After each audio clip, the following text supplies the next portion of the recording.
Como cada viernes es momento del segmento Contraste, desde inicios de mes le estábamos dando a conocer que íbamos a abordar dos temas. Uno de ellos es el ámbito educativo. En el sector privado ya iniciaron las clases, algunos a distancia, otros dependiendo del color y el tipo de alerta de cada municipio están yendo de forma presencial. Pero ahora nos enfocaremos en el ciclo educativo público, pero ¿qué pasa también a nivel mundial? Estos son datos de la Organización de Naciones Unidas para la Educación, Ciencia y Cultura UNESCO, el Banco Mundial y también el panorama de la educación que presentó la Organización para la Cooperación y Desarrollo Económico, OCDE. Antes de la pandemia del COVID-19, 258 millones de niños, niñas y adolescentes estaban fuera de la escuela. La tasa de pobreza de aprendizaje en los países de ingreso bajo y de ingreso medio era del 53%. Esto significaba que más de la mitad de los niños y niñas de 10 años no podían leer o comprender un relato sencillo adecuado para su edad. Pero ¿qué pasa ahora durante la pandemia del COVID-19? Obviamente estas cifras se han agravado. 190 países han cerrado centros educativos, más de 1.200 millones de estudiantes dejaron de tener clases presenciales. De esos, 160 millones de estudiantes son de América Latina y el Caribe. En total, el 85% de las escuelas está cerrada para los estudiantes y según datos de la Organización Mundial de la Salud, esto ha ayudado a reducir al menos el 15% de los contagios de COVID-19 en todo el mundo. Obviamente, el que las escuelas estén cerradas conlleva a la interrupción del aprendizaje, la deserción escolar. A nivel mundial también se está reforzando esta medida. Pero ¿qué pasa con lo que indican distintos autores mundiales? Como por ejemplo, el Banco Mundial menciona que se deben enfrentar 3 etapas. La primera de ellas es enfrentar la pandemia. Mientras las escuelas están cerradas, se debe velar por la protección de la salud, seguridad y nutrición, evitar la pérdida de aprendizaje mediante la educación a distancia y aprovechar la educación terciaria. La segunda etapa es gestionar la continuidad, evitar las deserciones, proteger la salud y seguridad en las escuelas, prepararse para reaperturas escalonadas y parciales y también preparar a los docentes para evaluar las pérdidas de aprendizajes y reducir deficiencias de los estudiantes. Y la tercera etapa es la mejora y aceleración, con enfoques siempre de respuesta contra el COVID-19, enseñarles cuál es el nivel correcto, hacer seguimiento de estudiantes en riesgo para evitar la deserción, reconstruir mejores sistemas educativos, proteger y mejorar el financiamiento de la educación. Y esa es precisamente la ruta que las autoridades del Ministerio de Educación en Guatemala informan que están siguiendo.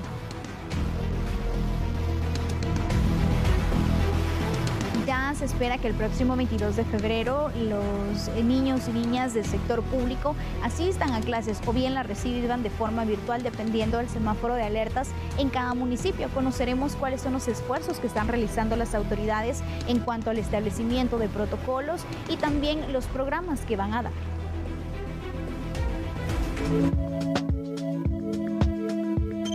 El ciclo lectivo inicia el 15 de febrero, pero el primer día de clases es el 22 de febrero.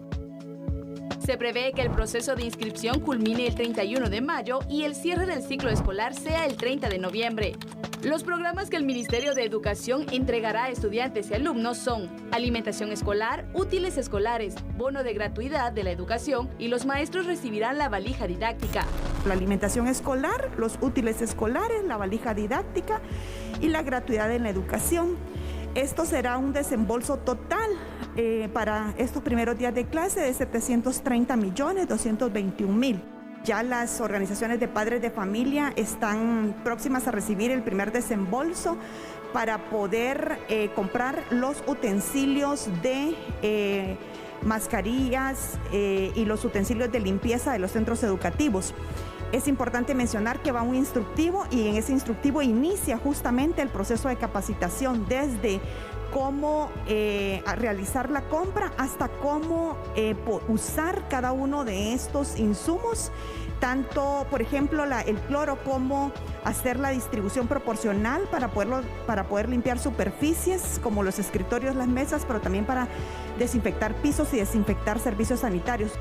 La modalidad de clases dependerá del color de los municipios con base en el semáforo de alertas sanitarias. En donde hay alerta roja o naranja, no habrán clases presenciales. Los niños y niñas permanecerán en casa y el aprendizaje será a distancia. En cambio, los municipios en alerta naranja con tendencia amarilla, amarilla o verde, las clases serán híbridas. Podrán asistir por grupos una vez a la semana o 2 veces a la semana en caso se encuentre en un municipio con alerta verde. Los padres de familia tienen la última palabra para poder mandar a sus niños a la escuela y al colegio de manera presencial. Todos vamos a crear las condiciones necesarias y vamos a realizar nuestro mejor esfuerzo, pero respetamos la voluntad de los padres de familia. Junto a las autoridades del Ministerio de Salud Pública y Asistencia Social, el Ministerio de Educación ya estableció los protocolos de bioseguridad para evitar contagios de COVID-19. Entre ellos están lavarse las manos con agua y jabón, uso de mascarilla, ventilación de los ambientes, limpieza y desinfección de áreas. En el marco del Acuerdo 300-2020 se da vida a una comisión escolar de atención a la emergencia. Esta comisión escolar está compuesta por padres de familia, la preside el director, maestros y padres de familia. Es la encargada de monitorear el cumplimiento de los protocolos a nivel local, a nivel de la institución educativa. Por aparte, nosotros tenemos instrumentos de monitoreo que se van a implementar a través de la Dirección General de Monitoreo, DIGEMOCA, en coordinación con los supervisores educativos. En el caso de DIGEMOCA, para monitorear todo lo relacionado al sector público, y en el caso de la supervisión educativa estarán apoyando en el monitoreo en los centros educativos privados.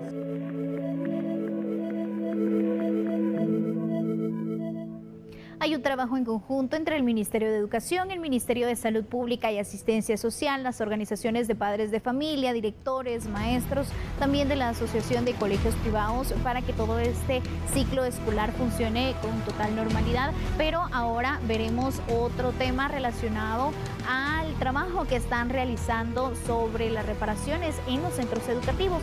Según lo que mencionan las autoridades, es que son cerca de 9,000 centros educativos que aún están pendientes de reparación, pero también hay que mencionar que ya se están trabajando en los 422 escuelas que resultaron afectados por las depresiones tropicales. 177 centros ya fueron remozados. Para ello invirtieron 12.900.000 quetzales y para febrero se espera que 196 centros educativos se reparen a través de las organizaciones de padres de familia. Algunos de estas escuelas que necesitan reparación pasan de los 75.000 quetzales, así que estarán a cargo de otra unidad. En total se espera invertir 20 millones de quetzales y han mencionado también que se establecerá una comisión para verificar que en todos los centros educativos se estén cumpliendo con estas medidas de bioseguridad.